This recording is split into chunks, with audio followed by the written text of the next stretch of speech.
Ay, sarap ng pakiramdam na maaraw na sa labas. No, maganda na ang sinag ng araw. Kita nyo naman sa mukha natin, no, nagre-reflect yung araw. So nakabalik na tayo, no.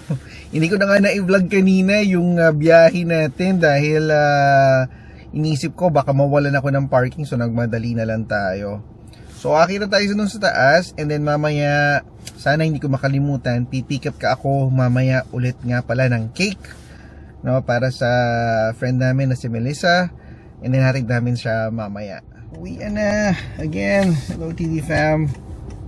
Uwi na. 5:04 ang uwi natin. Anyway, tawagan natin si Joyce kasi nga maghahatid tayo ng cake kay Melissa, ang ating new neighbor. Soon enough, sabihin lang natin na pauwi na tayo para makababa na siya. Hello? Papunta na ako dyan. Labas na ako? Oh, antay mo na lang ako sa lobby. Sige. Okay, bye. Yun. Move natin ang ating gamit. Ayan. Move din natin itong jacket natin. Ano bang gusto nyong pag-usapan natin ngayon? May nagtanong kasi, may nag-comment. Sabi, ano daw ba ang storya naming mag-asawa? Paano daw kami nag-meet? And then, ano ba isang tanong? Paano kami napadpad dito sa Canada? So, pag-usapan natin yan, no? Para mabigyan nating linaw yung katanungan ng isa sa ating subscriber. So, si Joyce basically is, I could say na pwede mong makonsidera na kababata. Dahil from the very beginning, no, nag-aral kami sa same school from grade school hanggang sa mapagtapos kami ng high school. And then hindi pa nga kami nagpapansinan noon dahil syempre iba ang interest niya sa interest ko. Ako, ang interest ko dati is more on creative ang ating pinag-uukulan ng pansin. And si Joyce naman more on academic ang kanyang focus. Dahil wala, ganun lang talaga ang interest niya. Yun lang talaga yung mga gusto niyang pag-ukulan ng panahon, no? Si Joyce yung tipong sa school, siya yung parang mga parating go-to ng mga teachers sa mga kailangan nila. Kung halimbawa kailangan nila ng narrator, kailangan nila ng something na matapos, yan, si Joyce ang parang pinaka go-to niya. Ako naman, go-to ko is ako sa entertainment. Entertainment, no? Kung hindi nyo natatanungin, no, na tayo nung kabataan natin na ang pinag-uukulan natin ng panahon is, I would have to say, academic din naman, a portion of it, and arts, no? Paano natin ka? Turn muna tayo, ha? Kasi may sasakyan eh. Yan, okay. So, yun, nabanggit ko nga, si Joyce is more academic, tapos tayo naman more on academic / arts, no? Ang mga sinasalihan kong mga club dati is mga Pilipino tayo, no? Sumubok tayo mag-choir tayo, no? Glee Club. At saka more on entertainment yung arts natin, no? Sumasali tayo sa dance group, no? Yun yung mga nakalakihan natin dati. So, ever since, no, si Joyce, nakilala ko lang siya as my classmate for the longest time.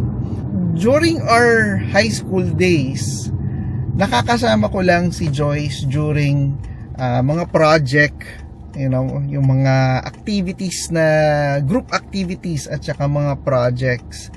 At saka during ano ba yun? Meron kaming parang group, no? Ano ba yun? YCLC? Yeah, parang sa mga schools, naghahanap sila ng mga representative on each, I'm not so sure kung ano ba yun, each section to represent the entire batch. Yun na lang. Yun, nakakasama namin siya sa mga ganong klase activity. So, nung naghanap sila ng yung school namin ng representative para magpunta sa ibang school to represent our school, no, for that particular Catholic activity, yun, si Joyce ang nakakasama ko sa mga ganong klaseng activity. Doon ko siya nakakasama. One time nagpunta kami ng Cebu. Siya yung first na nakasama ko. I think nabanggit ko din to in my previous vlogs. Siya yung nakasama natin sa Cebu. Ayan. Ayan na siya. Ay, kasama ang batuta sa paghahatid. Hi guys. Hi, why are you joining us? He doesn't wanna stay away from me. Oh, I like Rosie. what Rosie? Ay, naku, yung happy niya. Dinala na nga siya ni Daddy. Already Ha? have Rosie. You have Rosie and Rose.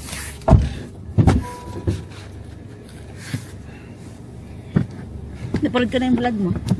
Pinost ko na rin sa spot pin ng picture. Hi guys, ka muna. Hi guys! Hi! O yan, mabuti na yung pakiramdam niya kasi masama pakiramdam niya kanina eh. You like my song back. Your song, kailangan lang talaga niya magpahinga. Yun lang Mga yan. nag-cert na ako. Yes. You wear it when you say happy birthday to Tita Melissa. Yeah. Kasi kinakwento ko sa kanila, Ano? may tawag dito, nung may comment, di ba? Na tinatanong, The car. ikwento daw natin paano daw tayo nagkakilala. Wow! No? So sabi ko sa kanila, pwede kitang makonsidera na kababata kasi kapareho, tawag dito, pareho tayo ng school from grade school hanggang sa mag-graduate tayo ng high school. Tapos kinukwento ko sa kanila na ikaw, Ano? more on academic ang focus mo, no? Yung mga quiz bee, Masipag yung ako mga- talaga mag-aral. Just. yung mga ganon, yan ang forte niya. Tapos ako, academic slash Dancing. arts, ganon, arts. No? Performance. Yan, mga, Eto, may clip dito. Sumasayaw siya. wala Gumagawa clip. finger. Ano yung likit? Ganon. Tootsie Roll. Ikaw talaga, binubuking mo naman ako. So yun yung tapos ng parang ano ba yun, direction niya tsaka direction ko.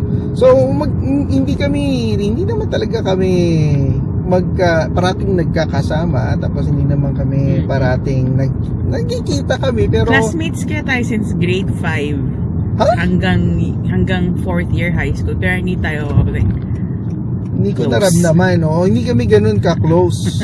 Nakakasama ko lang siya pag merong mga group activity, yan, yung mga team project. oo, Yan. sabay namin. Oh, tsaka sinabi ko nga sa kanila na ikaw yung unang tao na nakasama ko. Na. Not naman ikaw lang, pero yung mga kasama natin kasama din na mag-fly outside of Manila, yung going to Cebu. Kasi kami yung napiling representative ng school. O, di ba? Representative ng school. Kaming dalawa. Hindi lang kaming dalawa, meron pa kaming kasama. So, Group. ilan ba tayo sa year natin, sa batch natin? 3? Hindi ko na maalala. Ikaw, Apat. ako, tsaka si Rowan. Kathy. Kat D. Yun. So, isa lang ang lalaki. Tama ba? Parang. Oo nga, kasi dalawang year 3 Ay, hindi, kasama 5 ko. si Rita. Kasama din. O, so, diba? Ako lang yung lalaki. Si Rita. Yun, oo. So, may Hirap na mga gano'n recollection ng memory na. matagal na kasi masyado eh. Anyway, so yun nga. And then, yung ibang mga batches, meron ding ibang representative. Next ko lang si Melissa. Sige. So, and then yun, from that point on, naging magkaibigan kami. And then, yung ano nga namin, tawag dito, ito na ba yun? Ito na nga. Ayan, nandito muna tayo kila Misa at kila Melissa. Mag-ano muna tayo. Ano to? Al Blaster, ano to ah? Pressure washing. Uh-huh. Kapag townhouse, may parking din. Nagre-renta siguro siya. Sana eh. Ano? Dito lang kami nag-apark kasi ikot lang siya. I-U-turn na tayo. Kasi gusto ko rin makita yung ano eh. Yung area natin, no? We're not invited. Want to get a toy for him. Parang hindi natin trim yung ano nila. 1 minute daw. Anyway, paano ba tayo nag-ano? Ayan, si Melissa. Open mo rin yung window ni Clark. Ang happy birthday. Happy birthday! Happy birthday! Happy birthday. Can I go to your house? No! Kung sabi ko happy birthday lang. Kung sabi ni Wendy yan. Ay, sige, thank you. Nagluto ka? Siyempre hindi. Hindi ko gagawin sa inyo yan! Thank you! Tindahan yan! Ay, Oh. salamat. Wala may mauubos eh. Ano si Mike ngayon? Wala, may test. Nasa BCIT. Oh. 7:30 pa, 8 uuwi. Oh. Bago kami nakakain. Oh, sige. Ang saya. Okay. Bye-bye, happy birthday!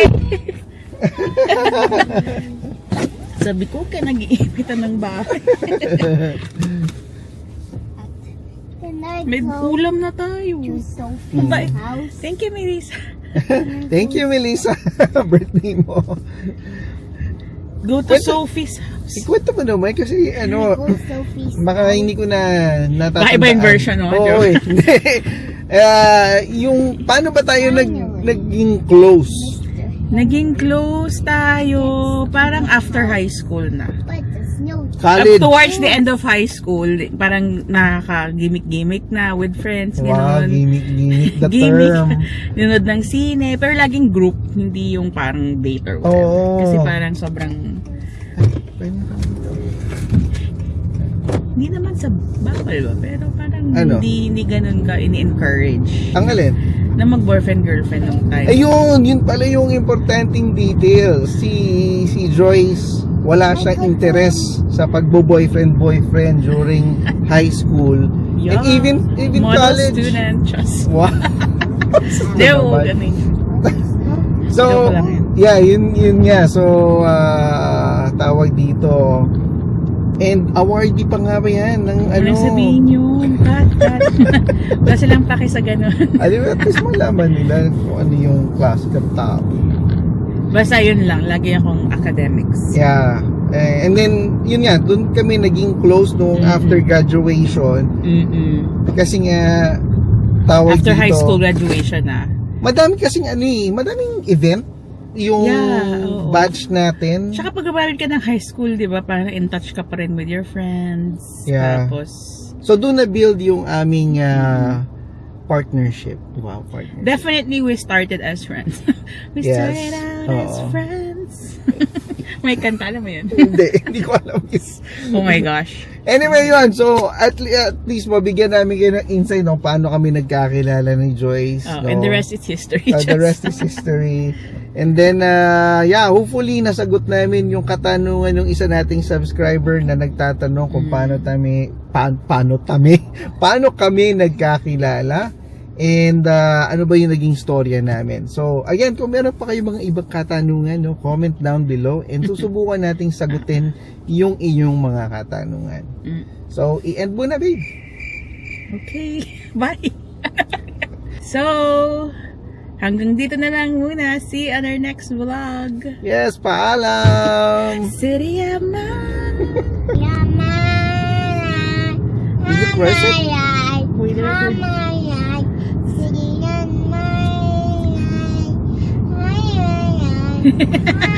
Yan ang outro ni Clark. City of mine, how I love the city of mine. It never gets me down.